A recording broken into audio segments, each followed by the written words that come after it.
Hoy día vamos a tener el privilegio de contar en el estudio con un gran entrevistado.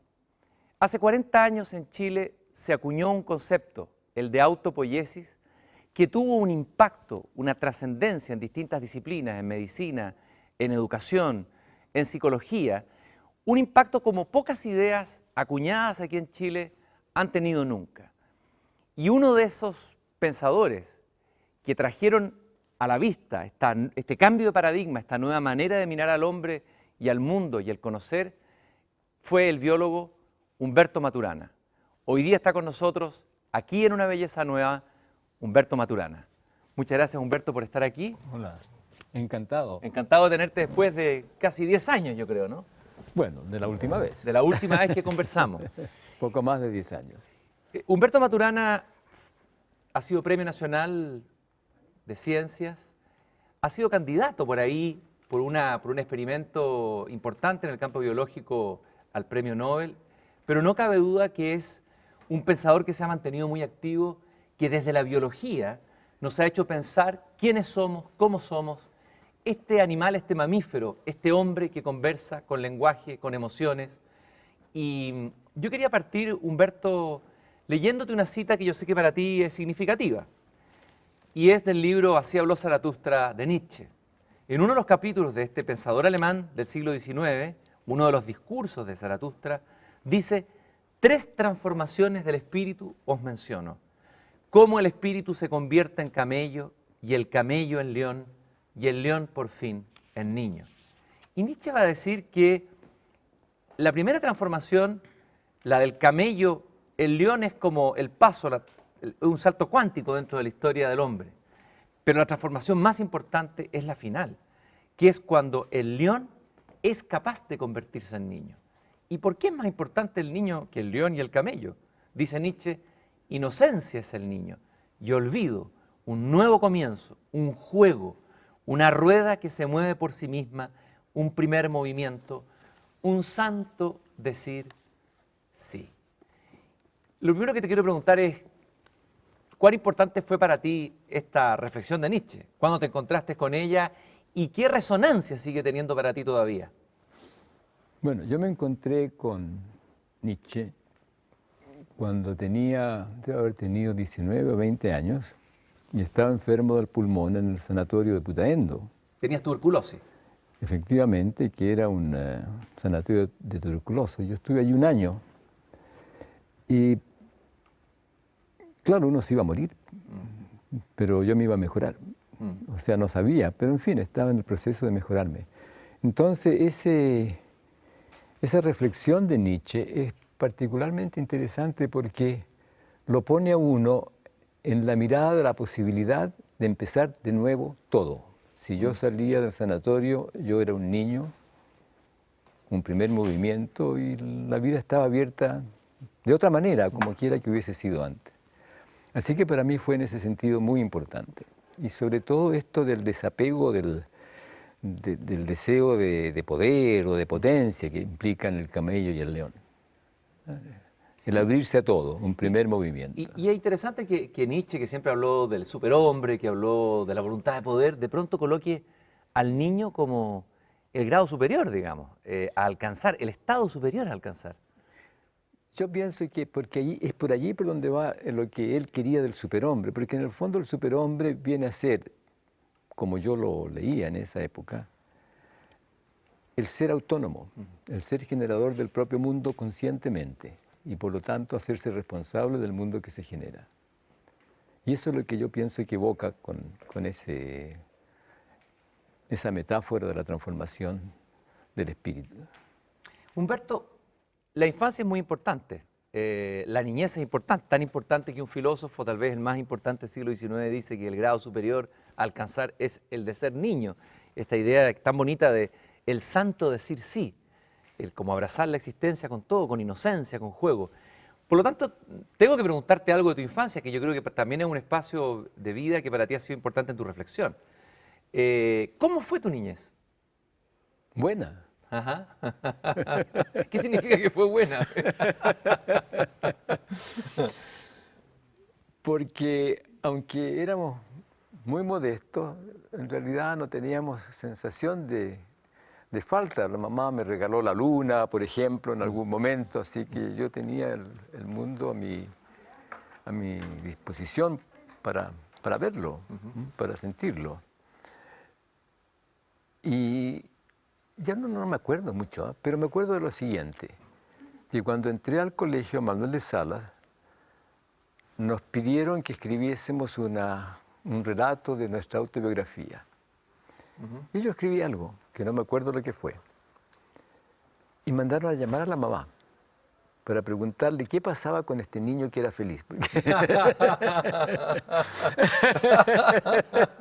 Porque todos los otros niños hablaban de alguna cosa que yo no sé, pero resultaba que yo no tenía sufrimiento, no tenía infelicidad, estaba encantadísimo siendo niño con ¿Y mi mamá. cuál es la felicidad de la infancia? Porque siempre hay muchos poetas en el arte se habla del recuerdo idílico de una infancia en que uno fue feliz. ¿Qué es lo que es, crees tú, la felicidad de la infancia al final de todo? Yo creo que la felicidad de la infancia es convivir con los miembros de la familia teniendo presencia, siendo visto, siendo escuchado, se le contestan las preguntas, uno puede hacer lo que quiere, pero está siendo invitado continuamente a hacerse cargo de lo que está haciendo. Ahora, los niños han sido invitados en la historia de Occidente hace muy poco, quizás cuando Jesús dijo, dejad que los niños vengan a mí, ¿no? Que fue una frase revolucionaria.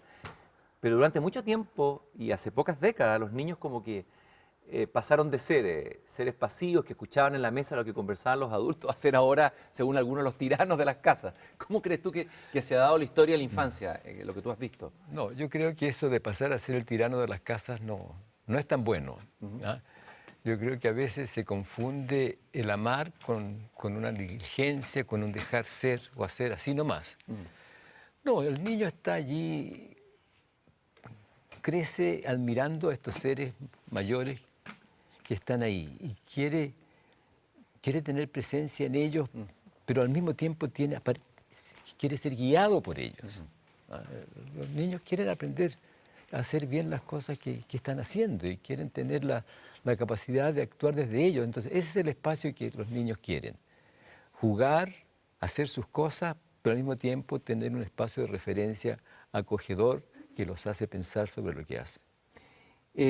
Tú has dicho, o te leí por ahí, o lo conversamos, ya no me acuerdo, pero que de alguna manera la infancia es un espacio matrístico, tiene que ver con lo matricial, con lo femenino, la presencia fuerte de la madre, que ha sido invadida por la lógica patriarcal del control. Primero fue invadida, parece, la adolescencia en algún momento, pero ya ha sido invadida la infancia. ¿Qué significa esa?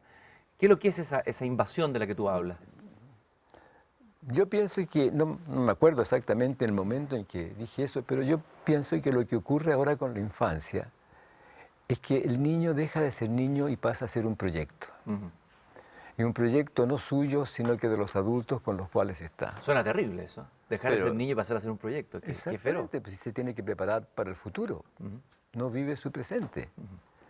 Y yo pienso que lo que yo tenía de felicidad es que yo no tenía futuro. O sea, habría futuro, pero mi atención no estaba en el futuro. Podía mirar las piedras, juntar huesos, esqueletos, hacer las cosas que los niños hacen, hacerme mis propios juguetes, que no eran ninguna cosa extraordinaria, eran simplemente los juguetes que un niño se puede hacer.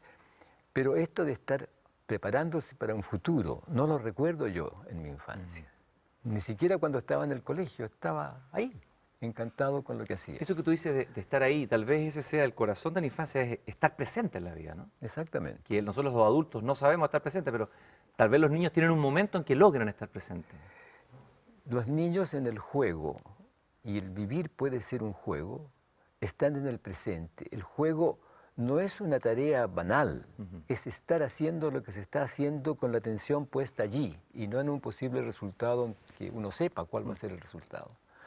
Y ese es el bienestar. Y cuando uno hace lo que hace a cualquier edad de esa manera, está bien. Como diría Jimena Dávila, centrado en sí mismo. Y desde allí escoge. Porque si no, uno no escoge. Uno está siendo empujado hacia un lado o hacia otro y tiene que aparentar el escoger entre proposiciones propuestas por otros. El escoger es cuando las alternativas las propone uno. De alguna manera todo lo que tú me estás contando es casi como el asesinato de la infancia, la destrucción de la infancia, se podría decir. Bueno, yo diría que en eso estamos. porque estábamos preparando a los niños, poniéndolos a la angustia de que tienen que pasar exámenes, tienen que poder llegar a un cierto colegio, porque tienen que prepararse para un futuro. Y los niños se van a transformar de todos modos hacia un futuro que no está, porque están viviendo en el presente, haciendo las cosas que hacen. Y les gusta hacerlas bien, les gusta aprender a hacer lo que hacen bien con los adultos con los cuales están. Tú llegaste a ser uno de los intelectuales más destacados, no solamente de Chile, un pensador de frontera, el acuñador de este concepto de la autopoiesis. Bueno, tu trayectoria es impresionante en términos de generación de ideas, de reflexiones, de conversaciones, de influencia en la biología, etc. Pero como muchos de esos sabios, como Einstein y otros, fuiste un niño que a veces se escapaba del colegio, ¿eso es verdad? Eso es verdad. Me escapaba del colegio para irme a mi casa. Ese era el paraíso, ¿no? Ese era el paraíso. Entonces la mamá me decía, los niños van al colegio, pero yo no. Sí, pero va al colegio, mañana vas a ir. Ajá. No me retaba porque me había arrancado al colegio, pero mi tarea en el presente era ir al colegio y aprender lo que quiera que fuese que tenía que aprender allí. Ahora, ¿cómo era la educación en Chile? Tú estudiaste en un colegio público, Sí. Manuel de Sala, que es mítico. Sí. Después estudiaste en la Universidad de Chile. ¿Cómo era esa educación pública? ¿Cómo era educarse en Chile? Estamos hablando en la década del 40, 50. Claro. A ver, para alguien de hoy día, que a lo mejor no tiene esa conciencia, ¿tienes una visión positiva, negativa en este debate que hay hoy día sobre el tema de la educación pública? ¿Cómo era esa educación pública en Chile? Lo que yo visualizo de esta educación era el que uno pertenecía a una comunidad, pertenecía a un país y siempre lo que uno estaba haciendo tenía que ver no con el futuro, sino que con el que uno era miembro de ese país. La educación cívica era muy importante. Porque en la educación cívica uno aprendía el mundo que estaba viviendo ahora. Y si uno se sentía con responsabilidad hacia el país, era desde entender que uno pertenecía a ese país que le estaba haciendo posible su educación y su vivir. O sea, uno pertenecía a una comunidad, digamos, más que a un país, tal vez, porque el país, conversando la otra vez con Gastón Sublet, él decía el país es una palabra abstracta. ¿Era más una comunidad que un país? ¿Chile? Eran las dos cosas. Ya. Eran las dos cosas. O sea, el país es una noción abstracta que corresponde a un espacio más amplio de pertenencia, porque tu comunidad es un pedacito de aquello. Pero así como tu comunidad del colegio, tu familia, hay otras comunidades que integran a esta cosa más grande y que afortunadamente, siendo un país democrático, tiene una noción de integración en las tareas o en los haceres. Entonces, uno se prepara para un futuro, pero no para un futuro, ¿comprende? Uno no se prepara para hacer aquella cosa, sino que para ser partícipe de algo, que era este país. El país se volvió un poco más loco. ¿Cuánto cambiamos en las últimas décadas? Tú has sido testigo del cambio. Sí. Nos pusimos más competitivos, más estresados, esto de estar volcados hacia el futuro. ¿Cuál es el cambio más profundo que ha tenido Chile desde esta mirada tuya, Humberto, en estas últimas décadas? Yo diría que el énfasis en digamos, en el exitismo, en el progreso y la competencia. Porque son peticiones, empujes del ámbito cultural que lo sacan a uno de su presente. O sea, esa competitividad o esa competitividad que tanto se hablaba como valor nos saca del presente.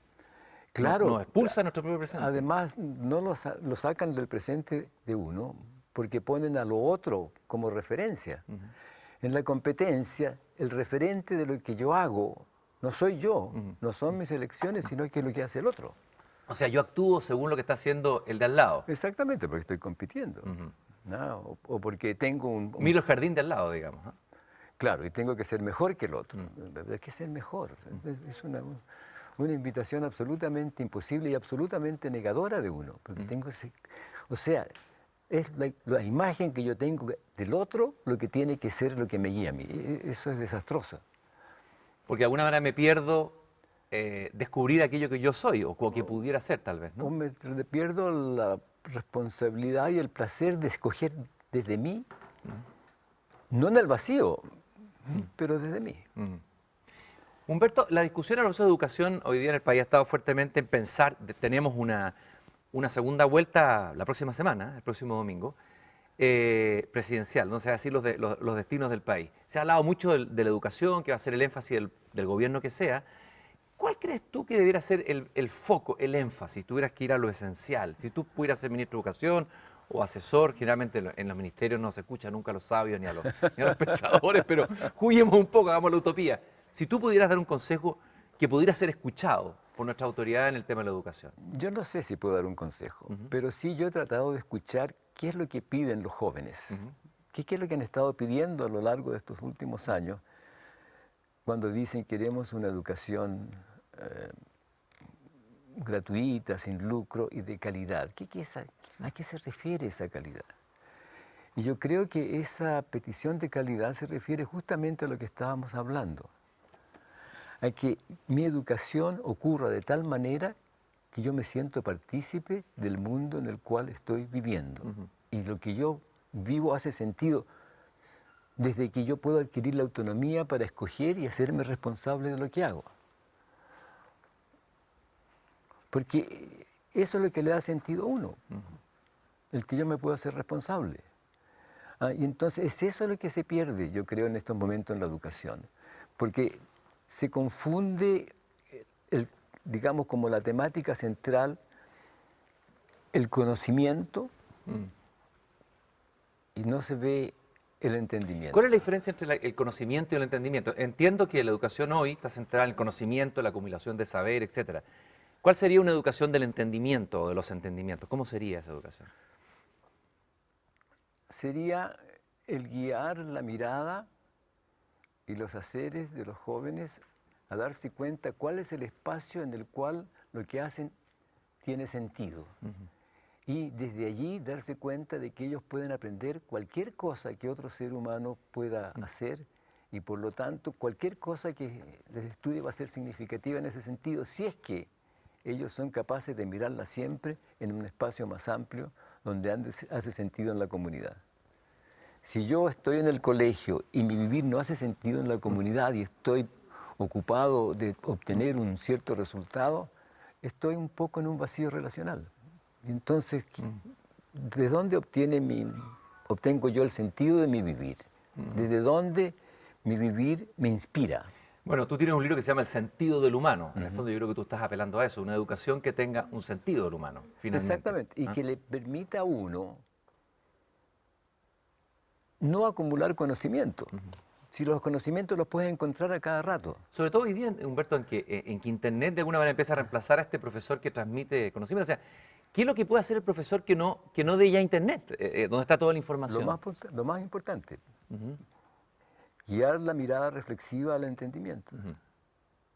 El Internet te entrega a ti opiniones, te entrega decisiones, te entrega datos, todo lo que tú quieras. Pero la única persona con la cual puedes conversar y reflexionar sobre el sentido que eso tiene en tu vivir o en el vivir de otro o en la comunidad a la cual pertenece es otro adulto. Estaba pensando que, claro, profesor, uno en el una computador profesora. encuentra mucha información, igual que en los libros, pero es una información sin un diálogo. No hay un otro con el que converso. ¿Cuál es la diferencia de estar pensando cuando hay un otro y yo converso, lo tengo ahí, el profesor, el alumno, los alumnos entre sí, a cuando estoy solo en mi computador recogiendo información? O sea, si soy un niño, la diferencia es gigantesca porque tiene que ver con la mirada reflexiva que pregunta ¿dónde esto hace sentido en mi vivir? Si yo soy ya un poco más grande y he aprendido a reflexionar, entonces yo puedo usar esos datos. Los datos están ahí, no son lo importante. Es mi capacidad de reflexionar sobre ellos y pensar sobre qué quiero hacer yo con esos datos. Ahora, lo que tú me dices me resuena en el sentido que se nos ha transmitido, machacado, que vivimos en la sociedad, o nos acercamos a la sociedad del conocimiento, la sociedad de la información. Tú también estás postulando la utopía de la sociedad de los entendimientos, más que la sociedad de los conocimientos, ¿no? La utopía de la, A ver, la la utopía. utopía de la sociedad. ¿Por qué la utopía y no la utopía? Entendimiento, porque lo utópico es lo que está allá, inaccesible. Pero aquí, movámonos en el conversar, en la educación, de modo de entender. Por ejemplo, yo me acuerdo lo siguiente, en el colegio, en el Manuel de Sala, en la clase de historia, estudiamos la Guerra del Pacífico con una expresión que tiene connotaciones políticas, ciertamente, pero todo lo que hacemos tiene connotaciones políticas, así que no es eso. Y el tema era Chile, país imperialista de los Andes. Entonces, si ese es el título, eso te invita a conversar de todo. En lo que se refiere a la guerra, a los porqués, qué es lo que sucede, qué No pasa. quedarse en la mera información, No los datos. quedarse en la mera información. Humberto, ¿es cierto que tú te cambiaste de nombre varias veces y que fuiste otro, como diría Rimbaud, que te llamaste Sacha Romesín, por ejemplo? Sí. Me gustaría que me contaras eso porque es interesante que uno pueda cambiar. ¿Qué pasó? ¿Cuándo te cambiaste de nombre? Irigoita también parece que fuiste. Irigoitía, sí. Irigoitía, a ver, Sí. ¿por qué te cambiaste de nombre alguna Bueno, vez en la me vida? cambié de nombre en el colegio y me puse Sacha Romesín porque en verdad yo era cercano a mi madre, ¿no? ¿Ya?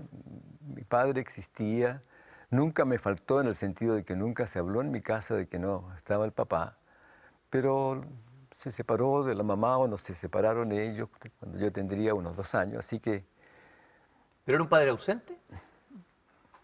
no sé si era ausente o no, pero nunca se hablaba de que no estaba. A veces aparecía para la Pascua con algún regalo, pero no era ausente, porque para que sea ausente uno tiene que destacar que no está. Ah, tiene que haber quejas. Así que no. Entonces yo era Romesín, era hijo de mi madre. Entonces, y Sasha me gustó porque sonaba raro ruso. Así que me cambié de nombre. Y entonces cuando pasaban lista en el colegio decía Humberto Maturana. Mirás para el lado.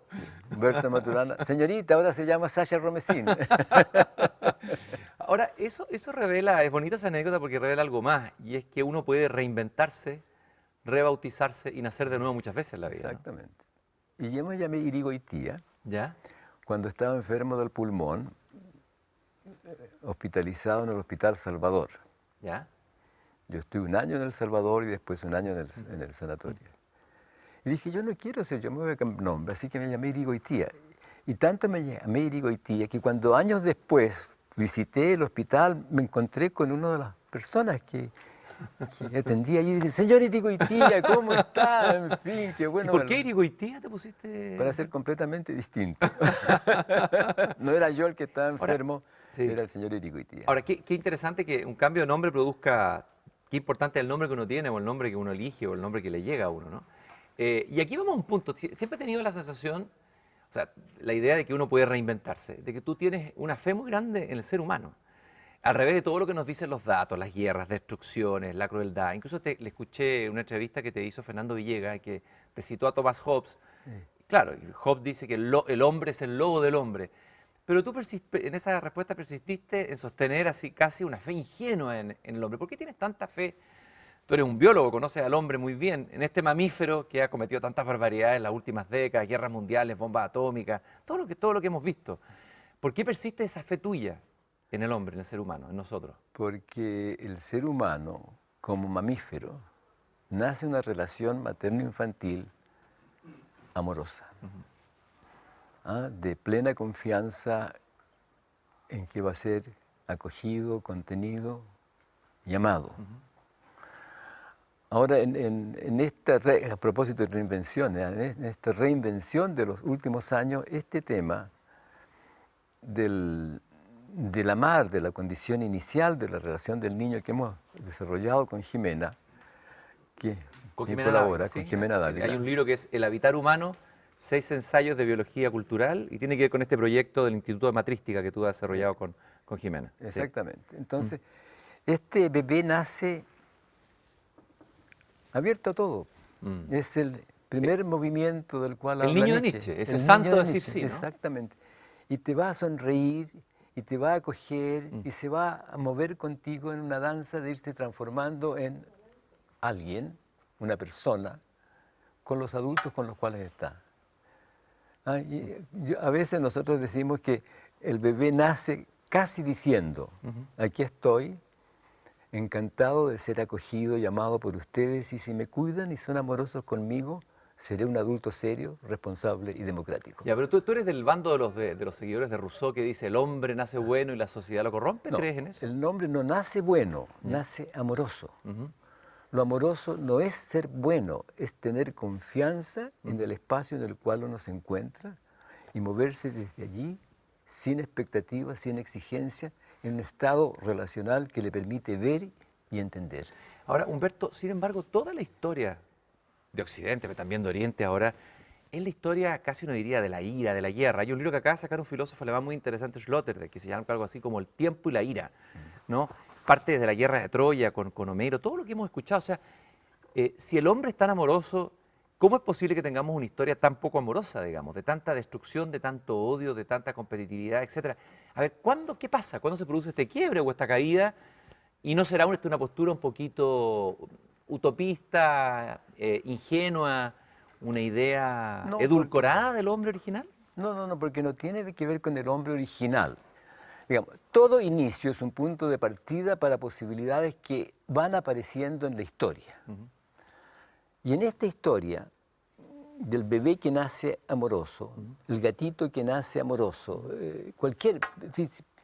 una pequeña reflexión.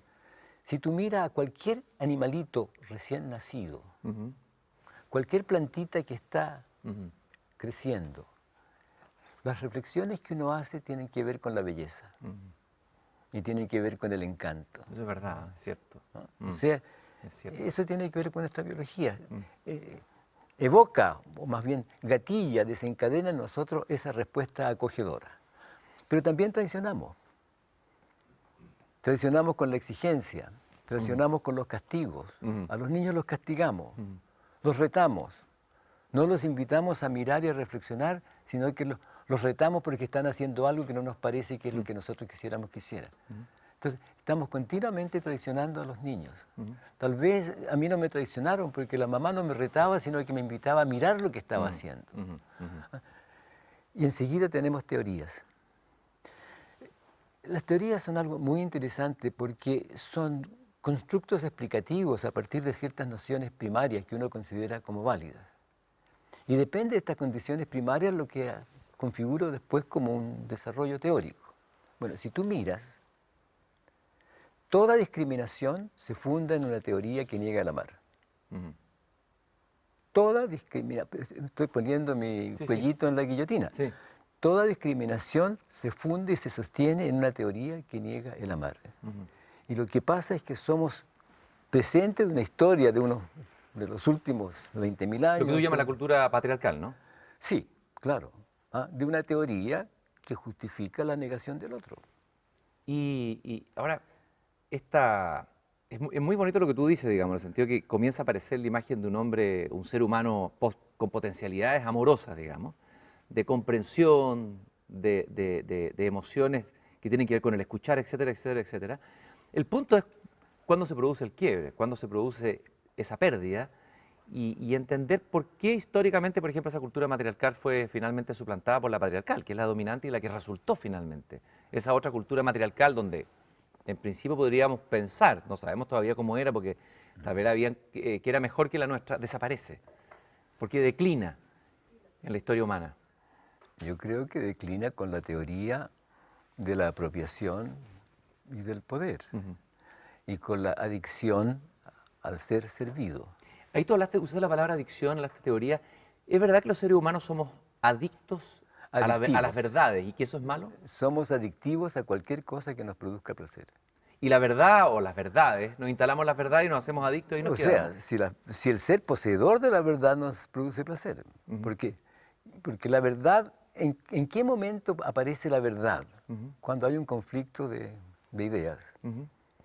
Yo tengo la verdad y no tú tienes la verdad, y no estamos dispuestos a escucharnos. O sea, cuando hay un conflicto. Si no, no aparece el tema de la verdad. ¿Y es cierto que la verdad, al contrario de lo que uno pudiera creer, impide la reflexión?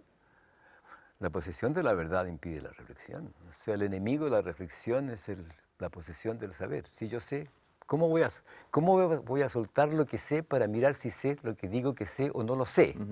Estoy apegado a esa verdad que... Me apego, la sujeto, no reflexiono. Bueno, Humberto Maturana ha tenido la valentía en su vida de desapegarse de las verdades. Y una verdad de la que se desapegó fue en el año 1970, por ahí 72, cuando junto con Francisco Varela, que era su alumno, tengo entendido, acuñaron un concepto que revolucionó el paradigma para entender el conocer y la vida humana, que es la autopoiesis. Y le vamos a preguntar, se lo vamos a dejar para el próximo bloque, ¿qué es la autopoiesis. Le vamos a pedir a Humberto Maturana que nos la explicáramos como si fuésemos un niño, lo más simple posible.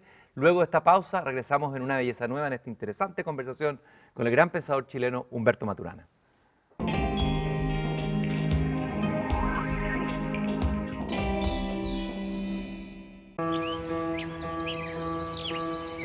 No hay nadie que no se interese por la verdad.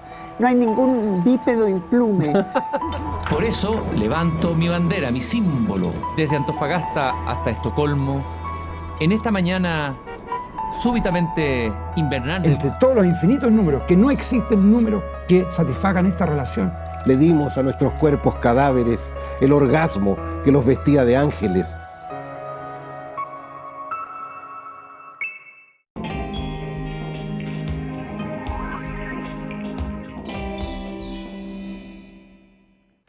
En Una Belleza Nueva, con este fondo negro, estamos en este espacio de conversación y de escucha.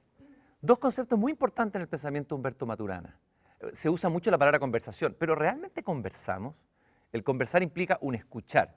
Intentamos, hacemos lo posible, a veces nos equivocamos aquí, de escucharnos en esta conversación y que usted también, al otro lado de esta cámara y de la pantalla, también nos esté escuchando y esté participando de esta conversación. Le pregunté a Humberto Maturana, antes de ir a esta pausa, aquí en Una Belleza Nueva, ¿qué es este concepto de la autopoiesis? Justamente se acaba de terminar de celebrar un simposio que es el Simposio de Autopoiesis 40 años. Tal vez la única idea, miren lo fuerte que voy a decir, la única idea potente, filosófica, creada en Chile por chilenos, que ha tenido un impacto mundial. Entre algunas cifras se dice que el término autopoiesis tiene entre 300 y 400 menciones por año en los distintos papers del mundo. Es un concepto que cambió un paradigma, una manera de entender el hombre, el conocer, etc. Ha tenido influencias en medicina. Hay médicos que están repensando la medicina desde la autopoiesis, en educación, en psicología, en el tema de la ética, etc. Pero es un tema, todos hablan de la autopoiesis, pero muchas veces no la entienden. Yo ni siquiera estoy seguro si la entiendo. Entonces, le quiero preguntar aquí a Humberto Maturana, se lo he preguntado varias veces en la entrevista, que me lo explicara como si yo fuera un niño, digamos, o un joven que escucha la palabra, que es bonita, porque auto significa sí mismo, autos, y poien, producir. ¿Cuándo nace? Brevemente que me cuentes la historia, ¿cuándo nació este concepto? ¿Cómo te nació a ti? Y luego, ¿qué significa autopoiesis? Ya. Humberto. Para contar esto, quiero contar tres cosas. Ya. Uno, cuando yo era chico me hacía mis juguetes. Ahora, ¿qué significa eso? Significaba que yo tomaba cositas, las juntaba y esas cositas que yo juntaba resultaban en algo que yo veía que era mi juguete. O sea, mi atención estaba puesta en mirar qué cosas están pasando aquí, que yo estoy haciendo con los palitos, con la greda, con lo que quiera que fuera, que tiene en otra parte este resultado que es el juguete. No lo pensaba en esta reflexión, pero eso era lo que mi práctica hacía. O sea, yo miraba preguntando, atendiendo a cómo está hecho la cosa de modo que aparece de la manera que aparece. La otra cosa que diría es que en 1960 yo era ayudante de la Cátedra de Biología de la Facultad de Medicina y el profesor Gassich me había encargado que hiciese 5 clases sobre la organización de los seres vivos y el origen de la vida.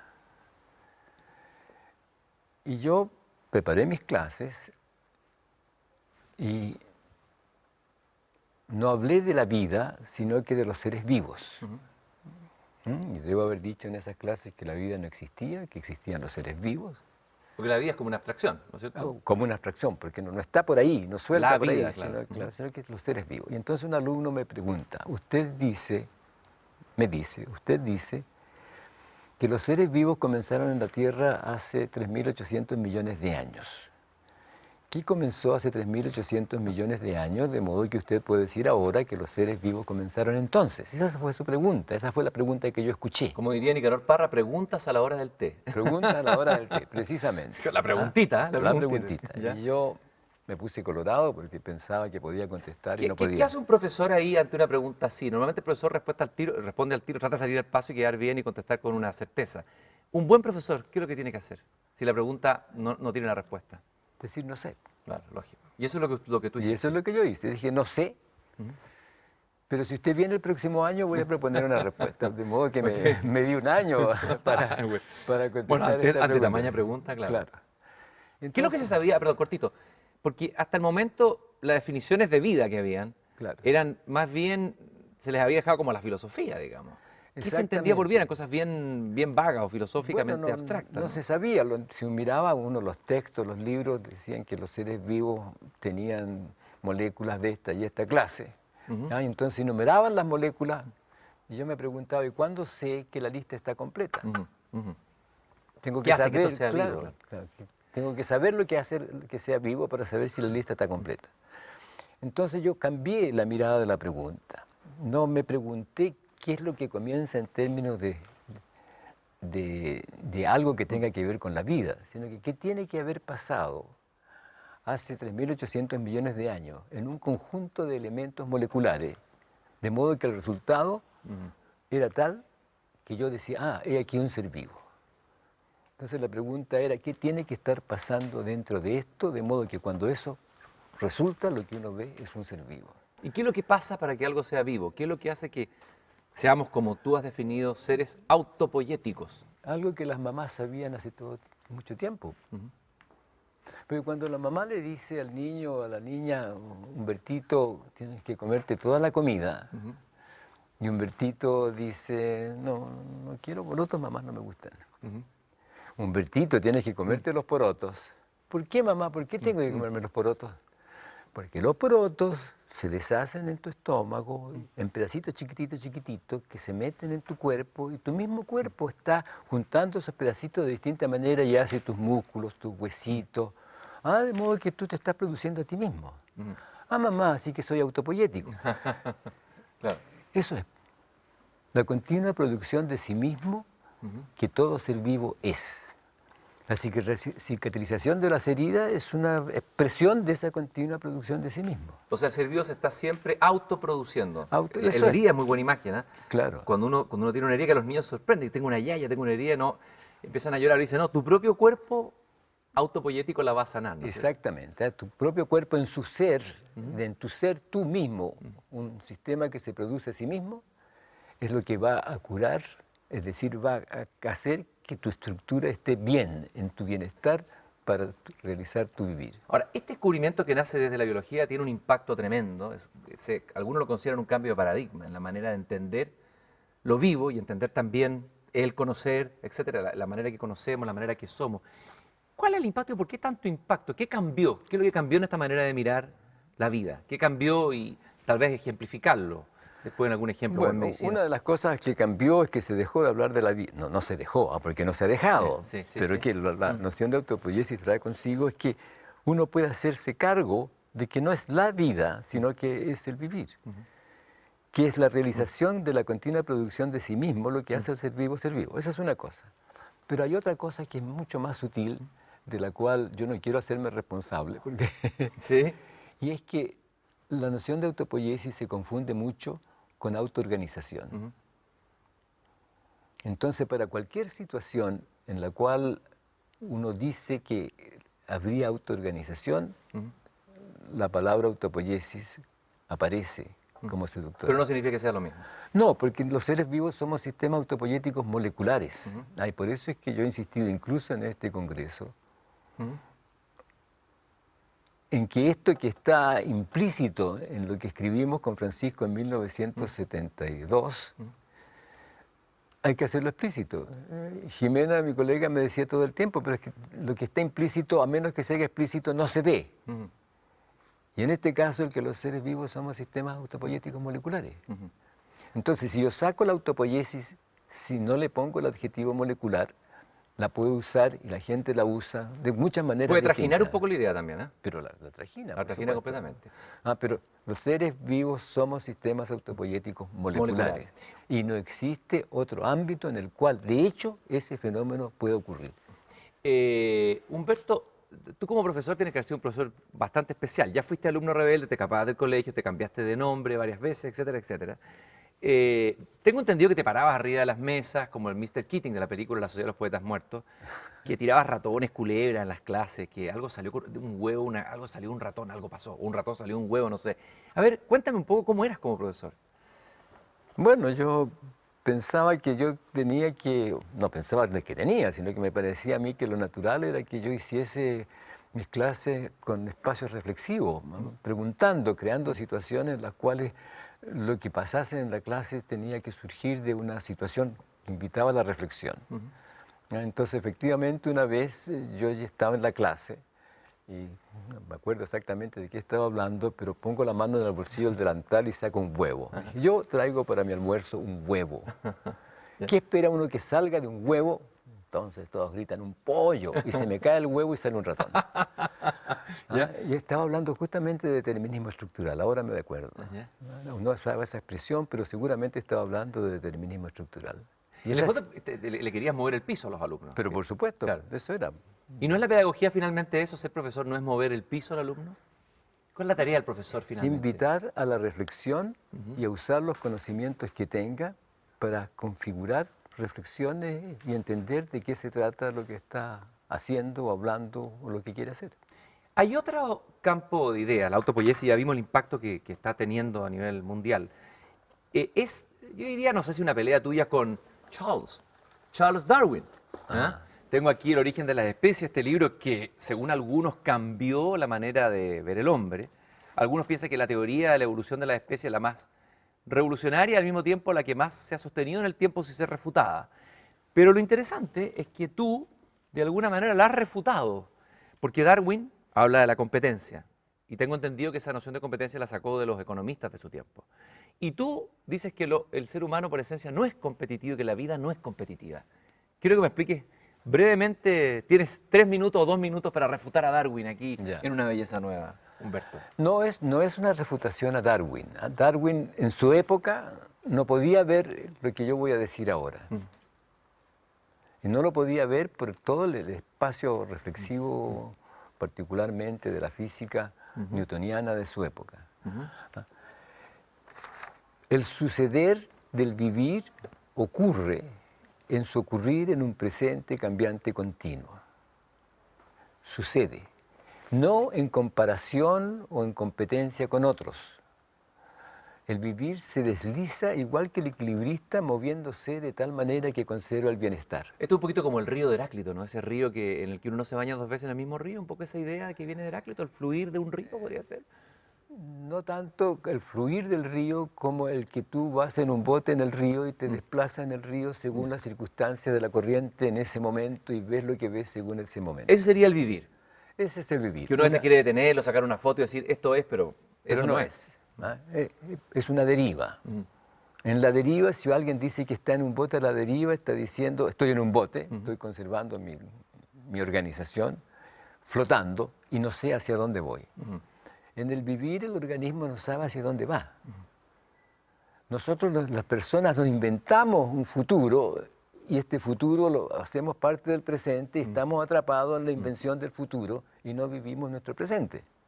Entonces no vemos lo que hay porque estamos viendo solamente lo que supuestamente va a ser nuestro futuro. El fenómeno es deriva y no solamente de los seres vivos.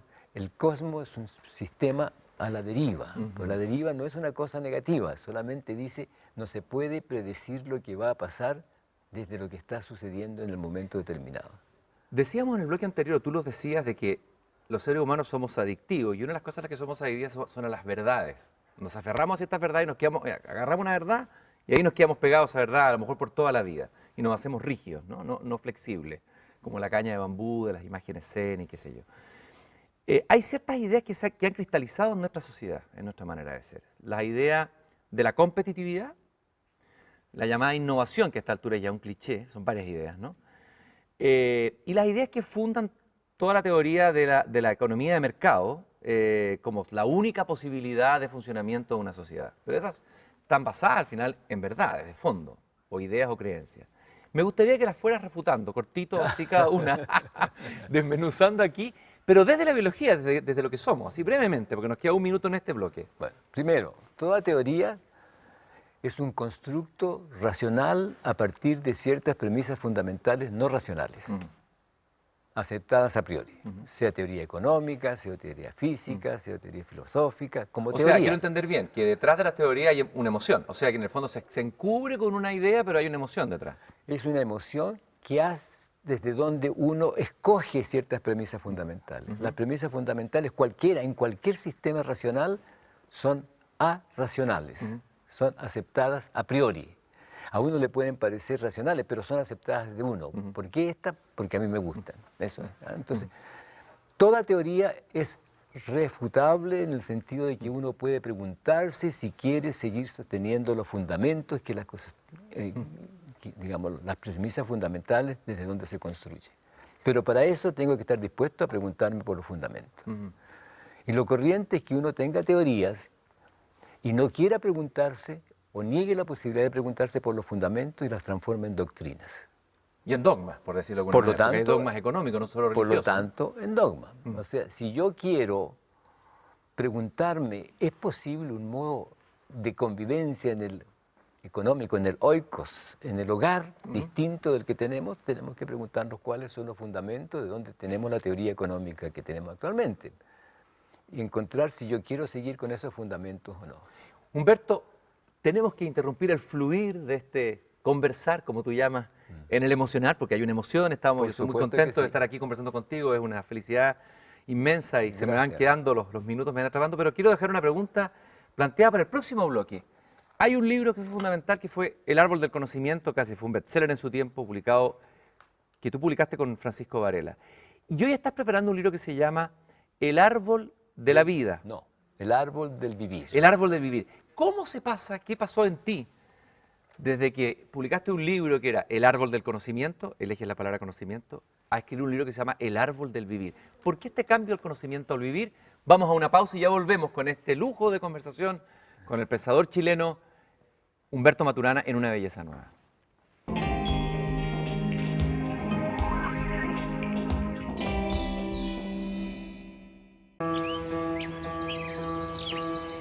No hay nadie que no se interese por la verdad.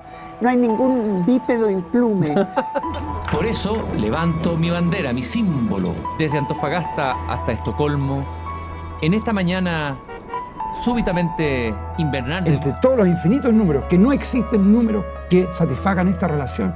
Le dimos a nuestros cuerpos cadáveres el orgasmo que los vestía de ángeles.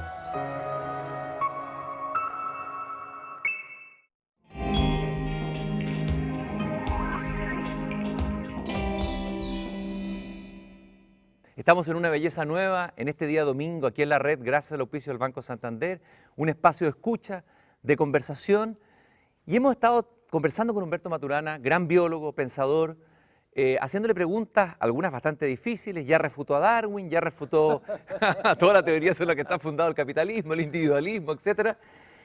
Y nos queda un tema que es muy bonito, que tiene que ver con el paso desde su pasión por el conocimiento a su pasión por el vivir, a pesar de que él viene del vivir, porque esto que es biólogo, el libro El árbol del conocimiento, el árbol del vivir. Y quiero leer una cosita que es casi un himno a estas alturas, un poema de Violeta Parra que dice, en Volver a los 17, lo que puede el sentimiento, no lo ha podido el saber, ni el más claro proceder, ni el más ancho pensamiento. Todo lo cambia el momento, cual mago condescendiente, nos aleja dulcemente de rencores y violencias, solo el amor con su ciencia nos vuelve tan inocentes. A mí me parece que estos versos resumen todo el pensamiento tuyo, Humberto, perdona mi patudez, ¿no?, de las últimas décadas. ¿Qué sientes tú frente a estos versos de Violeta Parra? No, a mí me parece magnífico y su referencia al amar es fundamental. Y decir que el amar y la emoción, todo lo que ha podido saber, ni el más claro proceder, no ha podido lo que ha podido el sentimiento. ¿En qué sentido te resuena a ti eso, lo que hablábamos recién de que en realidad hay un emocionar escondido detrás del reflexionar? Claro, que en el fondo ya está diciendo lo que guía la conducta humana no es la razón, sino que la emoción. Y usamos la razón para justificar, defender o negar deseos, miedos, propósitos, emociones en general, ¿no? Pero lo que ocurre es que para poder reflexionar, tú tienes que soltar los apegos. Es decir, tienes que moverte en un espacio relacional sin tener tú, con respecto a ti mismo o a los otros, prejuicios, expectativas, supuestos o exigencias. Pucha, qué difícil, ¿eh? Y ese es el amar. Cuando uno le dice a otra persona, mira, tú no me quieres porque tú estás todo el tiempo pidiéndome, exigiéndome. La queja es que no soy visto, soy negado desde la exigencia. La expectativa, la exigencia, los supuestos niegan la posibilidad de ver al otro. Entonces, lo que pasó históricamente, que en el fondo resulta en un cambio en mi historia, digamos, es que me encontré con Jimena Dávila, que me dice un día, doctor, fíjese que he hecho un descubrimiento. El dolor y el sufrimiento por los cuales se pide ayuda son siempre de origen cultural. Y yo pienso, pues guau, esto es bien importante, porque es distinto de lo que dice Freud, que está ocupado en el trauma. El trauma infantil, Exacto, el trauma con la madre. Y ella me está haciendo referencia a que se conserva algo. ¿Ah? Es la conservación de un dolor que uno ha vivido en algún momento a lo largo de la vida. Me dice también, las conversaciones que yo tengo con las personas que me consultan, me muestran también el camino de la salida. Y el camino de la salida resulta ser el recuperar el respeto por sí mismo, el recuperar el amarse. Y yo le digo, Jimena, tú has puesto en movimiento la dinámica relacional de la biología del conocer y la biología del amar, ¿verdad? Los has juntado. Biología del conocer y el amar. A ver, ¿en qué se juntan? No, biología del conocer y biología del amar. Eso. ¿Cómo se juntan? ¿Cómo se cruzan esas dos biologías? Conocer y amar, digamos. Porque van juntas. El conocer aparece en la posibilidad de dejar que algo aparezca, de modo que tú puedas verlo sin prejuicios, sin expectativas. Leí algo muy interesante que está, me parece que está aquí en el Habitar Humano, creo que está aquí, que es un artículo que tú escribiste con Jimena Dávila, tengo la impresión, Sí, claro. sobre la biología del Tao. Hablábamos en un programa anterior del taoísmo, del Tao, esta doctrina oriental tan importante, que nos invita a vivir el presente, a vaciarnos, a vivir en la vacuidad, un pensamiento bien revolucionario que viene desde China. Brevemente, ¿qué tiene que ver la biología con el Tao? La biología es la posibilidad de cualquier cosa en la realización del vivir de un ser vivo. Si el ser vivo no está allí, no pasa absolutamente nada, ¿no? Y es esto de ser seres biológicos que en nuestro vivir, en realidad, en el encuentro con la circunstancia que nos permite vivir, tenemos que estar moviéndonos desde una aceptación, por así decirlo, inocente de donde estamos.